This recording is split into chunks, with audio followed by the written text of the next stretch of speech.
And now, Reformer802.com Real Talk blogger Shanta asks you to ponder this. I don't care much for quotes that are swapped around on the internets, usually illustrating a well-known face in a supposed quote by the individual in question.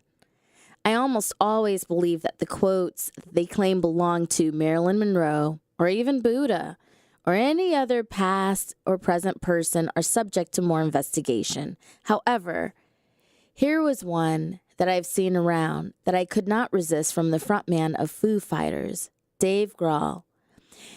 He has been in other bands, including Nirvana. And besides the fact that I am a Foo Fighters fan and Nirvana fan, there's something about the quote that resonates. And it goes something like this. When I think about kids watching a TV show like American Idol or The Voice, then they think, oh, okay, that's how you become a musician. You stand in line for 8 frigging hours with 800 people at a convention center, and then you sing your heart out for someone, and then they tell you if it's not good enough. Can you imagine? That's destroying the next generation of musicians. Musicians should go into a yard sale and buy an old drum set and get it in their garage and just suck. And get their friends to come in, and they'll suck too. And then they'll start playing, and they'll have the best time they've ever had in their lives. And then all of a sudden, they'll become Nirvana. Because that's exactly what happened with Nirvana. Just a bunch of guys that had some crappy old instruments, and they got together and started playing some noisy crap. And they became the biggest band in the world. That can happen again.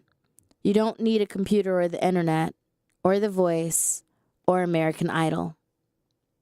When did we become a nation where we use likes, views, and voting to determine our worth when we are so much more than that? We post an opinion, a thought, a joke, or even share a picture, and instead of it being good all on its own, we need others to validate it and weigh in. A nation where if you don't at least have 3 or 4 judges on hand, your talent and even your personhood is definitely suspect. This is not news. In fact, there are tons of articles and commentary about this very thing.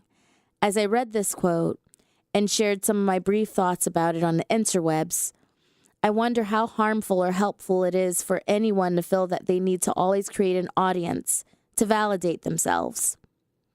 What would things look like, or what would they be like if we just allowed our thoughts, our comings and goings, and any other part of our lives to just be without any views or any likes?